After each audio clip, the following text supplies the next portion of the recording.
ಕನ್ನಡದ ಭವ್ಯ ಇತಿಹಾಸ, ಪರಂಪರೆ, ಸಂಸ್ಕೃತಿಯ ಸ ಶಬ್ದ ಕೂಡ ಗೊತ್ತಿಲ್ಲದೆ ಇದ್ದಂತಹ ಮೂರ್ಖ ನಟ ಕಮಲ್ ಹಾಸನ್ಗೆ ಮುಖಕ್ಕೆ ಮಂಗಳಾರತಿ ಮಾಡೋ ಕೆಲಸವನ್ನ ಇವತ್ತು ಹೈಕೋರ್ಟ್ ಮಾಡಿತು. ಪ್ರಮುಖವಾಗಿ ತಗ್ ಲೈಫ್ ಸಿನಿಮಾಗೆ ಬಿಡುಗಡೆಗೆ ಭದ್ರತೆಯನ್ನ ಕೋರಿ ಜೊತೆಗೆ ಪ್ರೊಟೆಕ್ಷನ್ನ ಜೊತೆಗೆ ರಿಲೀಸ್ ಮಾಡೋದಕ್ಕೆ ಅವಕಾಶವನ್ನು ಮಾಡಿಕೊಡ್ಬೇಕು ಅಂತ ಅರ್ಜಿ ಹಾಕೊಂಡದ್ದನ್ನ ಕೈಗೆತ್ಕೊಂಡಂತಹ ಕೋರ್ಟ್ ಅದರಲ್ಲೂ ನ್ಯಾಯಾಧೀಶರು ಸರಿಯಾಗಿ ವಾಂಚಿದ್ದಾರೆ. ಇಷ್ಟು ಮಾತ್ರ ಅಲ್ಲ, 1 ವಾರಗಳ ತನಕ ಇದನ್ನ ಇತ್ಯರ್ಥಪಡಿಸೋದಕ್ಕಾಗೋದಿಲ್ಲ ಅನ್ನೋದನ್ನ ಸ್ಪಷ್ಟ ಅಕ್ಷರಗಳಲ್ಲಿ ಹೇಳೋದ್ರ ಮೂಲಕ ಹಿನ್ನಡೆ ಆಗಿದೆ.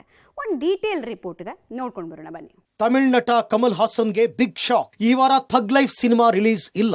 1 ವಾರಗಳ ಕಾಲ ಸಿನಿಮಾ ರಿಲೀಸ್ಗೆ ತಡೆ. ಕನ್ನಡದ ಬಗ್ಗೆ ವಿವಾದಾತ್ಮಕ ಹೇಳಿಕೆ ನೀಡಿದ್ದ ಕಮಲ್ ಹಾಸನ್ಗೆ ಹೈಕೋರ್ಟ್ ಬಿಗ್ ಶಾಕ್ ನೀಡಿದೆ. ತಮಿಳಿನಿಂದಲೇ ಕನ್ನಡ ಹುಟ್ಟಿದ್ದು ಎಂದಿದ್ದ ಕಮಲ್ ಕ್ಷಮೆ ಕೇಳದೆ ಮೊಂಡುತನ ಪ್ರದರ್ಶಿಸಿದರು. ಕನ್ನಡಿಗರು ಕೂಡ ತಮಿಳ್ ಹಾಸನ್ ಕ್ಷಮೆ ಕೇಳಬೇಕು, ಇಲ್ಲವಾದಲ್ಲಿ ಕರ್ನಾಟಕದಲ್ಲಿ ಕಮಲ್ ನಟನೆಯ ಥಗ್ ಲೈಫ್ ಸಿನಿಮಾ ರಿಲೀಸ್ ಮಾಡಬಾರದು ಅಂತ ಪಟ್ಟು ಹಿಡಿದಿದ್ರು. ಕನ್ನಡಿಗರ ಕ್ಷಮೆ ಕೇಳದೆ ಕಾನೂನು ಸಮರದಲ್ಲಿ ಗೆಲ್ತೇನೆ ಅಂತ ಹೋಗಿದ್ದ ನಟನಿಗೆ ಹೈಕೋರ್ಟ್ನಲ್ಲಿ ಮುಖಭಂಗವಾಗಿದೆ. ಬೆಳಿಗ್ಗೆ ವಿಚಾರಣೆ ಆರಂಭ ಆದಾಗ ಥಗ್ ಲೈಫ್ ಸಿನಿಮಾ ನಿರ್ಮಿಸಿರುವ ಕಮಲ್ ಹಾಸನ್ ಸಹಭಾಗಿತ್ವದ ರಾಜ್ ಕಮಲ್ ಸಂಸ್ಥೆ ಪರವಾಗಿ ಹಿರಿಯ ವಕೀಲರಾದ ಧ್ಯಾನ್ ಚಿನ್ನಪ್ಪ ಹಾಜರಾಗಿದ್ದರು. ನಿಮ್ಮ ಕಕ್ಷಿದಾರರು ಕ್ಷಮೆ ಕೇಳಬಹುದಿತ್ತಲ್ಲ ಅಂತ ಕೋರ್ಟ್ ಅಭಿಪ್ರಾಯಪಟ್ಟಿತ್ತು. ನಮ್ಮ ಕಕ್ಷಿದಾರರು ಕನ್ನಡಿಗರ ಅವಹೇಳನ ಮಾಡಿಲ್ಲ, ಸಿನಿಮಾ ರಿಲೀಸ್ಗೆ ಅವಕಾಶ ಕೊಡಿ ಅಂತ ವಕೀಲರು ಮನವಿ ಮಾಡಿದರು. ಸರ್ಕಾರದ ಪರ ವಕೀಲರಾದ ಭಾನುಪ್ರಕಾಶ್ ವಿಚಾರಣೆಯನ್ನ ನಾಳೆಗೆ ಮುಂದೂಡುವಂತೆ ಮನವಿ ಮಾಡಿದರು. ಇದಕ್ಕೆ ಅವಕಾಶ ಕೊಡದ ನ್ಯಾಯಮೂರ್ತಿ ನಾಗಪ್ರಸನ್ನ ಅವರು ಕಮಲ್ ಹಾಸನ್ ಪರ ವಕೀಲರಿಗೆ ತರಾಟೆಗೆ ತೆಗೆದುಕೊಂಡ್ರು.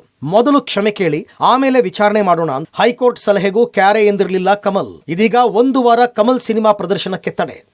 ಮಧ್ಯಾಹ್ನ 2:30ಕ್ಕೆ ವಿಚಾರಣೆ ಆರಂಭವಾದಾಗ ಕಮಲ್ ಹಾಸನ್ಗೆ ಮಾಹಿತಿ ಕೊಟ್ಟಿದ್ದೇವೆ, ಉತ್ತರ ಬಂದಿಲ್ಲ ಅಂದ್ರು. ಕೊನೆಗೆ ಫಿಲ್ಮ್ ಚೇಂಬರ್ ಜೊತೆ ಮಾತುಕತೆ ನಡೆಸ್ತೇವೆ, 1 ವಾರ ಸಿನಿಮಾ ರಿಲೀಸ್ ಮಾಡಲ್ಲ ಅಂತ ಕೇಳಿಕೊಂಡ ಕಾರಣ ಜಡ್ಜ್ ಜೂನ್ 10ಕ್ಕೆ ವಿಚಾರಣೆಯನ್ನ ಮುಂದೂಡಿದ್ದಾರೆ. ಕ್ಷಮೆ ಕೇಳಿದ್ರಷ್ಟೇ ಸಿನಿಮಾ ಬಿಡುಗಡೆಗೆ ಅವಕಾಶ, ಇಲ್ಲವಾದಲ್ಲಿ ಮತ್ತೆ ಅರ್ಜಿ ವಿಚಾರಣೆ ನಡೆಸಿ ಮುಂದಿನ ಆದೇಶ ತಿಳಿಸಲಾಗುವುದು ಅಂತ ಕೋರ್ಟ್ ಎಚ್ಚರಿಕೆ ಸಂದೇಶ ರವಾನಿಸಿದೆ. ಕನ್ನಡಿಗರ ಹೋರಾಟಕ್ಕೆ ಸಿಕ್ಕ ಜಯ. ಕಮಲ್ ಮದ ಇಳಿಸಿದ ಕನ್ನಡಿಗರು.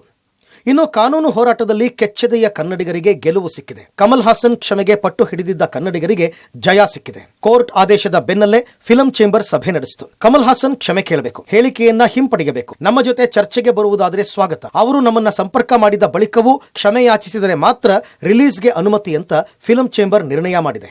ನಮ್ಮ ಕರ್ನಾಟಕದ ಜನತೆಗೆ ಕ್ಷಮೆ ಕೇಳಿದೇನೆ ನಾವು ಯಾವುದೇ ರೀತಿ ರಿಲೀಸ್ ಮಾಡೋದು ಇಲ್ಲಿ ನಮ್ಮ ಎಲ್ಲಾ ಕನ್ನಡ ಪರ ಸಂಘಟನೆಗಳು ಒಪ್ತಾ ಇಲ್ಲ. ಸರ್, ಸಂಧಾನಕ್ಕೆ ಬಂದಾಗ ನಿಮ್ದು ಏನು ವಿಷಯ ಅಂತ ಕೇಳ್ತೀವಿ ಸರ್. ಒಂದ್ ಸಾರಿ ಅಂತ ಹೇಳಿದ್ರೆ ನಾವು ಯಾವುದೇ ರೀತಿಯ ಮುಂದಿನ ನಡೆ ಅಂತ ಹೇಳ್ತೀವಿ. ಕ್ಷಮೆ ಕೇಳಲೇಬೇಕಂತೇಳಿ ನಮ್ಮೆಲ್ಲರ ನಿಲುವು ಸಾಕಿದು. ರಾಜ್ಯದ ಸಂಘ ಸಂಸ್ಥೆಗಳು, ಪ್ರತಿಭಟನಾಕಾರರು, ಸಮಸ್ತ ಜನತೆ ಬಯಸುತ್ತಿರುವುದು ಇಷ್ಟೇ. ಅವರು ಬಳಸಿದ ಪದ ವಾಪಸ್ ಪಡೆಯಬೇಕು ಮತ್ತು ಬೇಷರತ್ ಕ್ಷಮೆ ವ್ಯಕ್ತಪಡಿಸಬೇಕು ಎಂಬ ನಿರ್ಣಯವನ್ನು ವಾಣಿಜ್ಯ ಮಂಡಳಿಯು ಇಂದಿನ ಸಭೆಯಲ್ಲಿ ತೀರ್ಮಾನ ತೆಗೆದುಕೊಂಡಿರುತ್ತದೆ. ಕರ್ನಾಟಕಕ್ಕೆ ಕಮಲ್ ಹಾಸನ್ ಇನ್ಮುಂದೆ ಬರಲ್ಲ, ಕಮಲ್ ಸಿನಿಮಾ ರಿಲೀಸ್ ಆಗೋಕೆ ಬಿಡಲ್ಲ. ಇತ್ತ ಕಮಲ್ ಹಾಸನ್ ವಿಚಾರದಲ್ಲಿ ಕರವೇ ಕಿಚ್ಚು ಇನ್ನೂ ಕಮ್ಮಿಯಾಗಿಲ್ಲ. ನಮ್ಮ ರಾಜ್ಯದ ಹೈಕೋರ್ಟ್ ಮತ್ತು ನ್ಯಾಯಾಧೀಶರು ಸರಿಯಾದ ಪಾಠ ಕಲಿಸಿದ್ದಾರೆ. ಕನ್ನಡಿಗರ ಭಾವನೆ, ಕನ್ನಡ ಜನರ ಕಳಕಳಿಯನ್ನ ಮಾನ್ಯ ನ್ಯಾಯಾಧೀಶರು ಅರ್ಥ ಮಾಡಿಕೊಂಡು ಇನ್ಮುಂದೆ ಕರ್ನಾಟಕದಲ್ಲಿ ತಮಿಳ್ ಹಾಸನ್ನ ಯಾವುದೇ ಸಿನಿಮಾ ರಿಲೀಸ್ ಆಗೋದಕ್ಕೆ ಕರವೇ ಬಿಡಲ್ಲ ಅಂತ ಕರವೇ ಅಧ್ಯಕ್ಷ ನಾರಾಯಣಗೌಡ ಹೇಳಿದರು.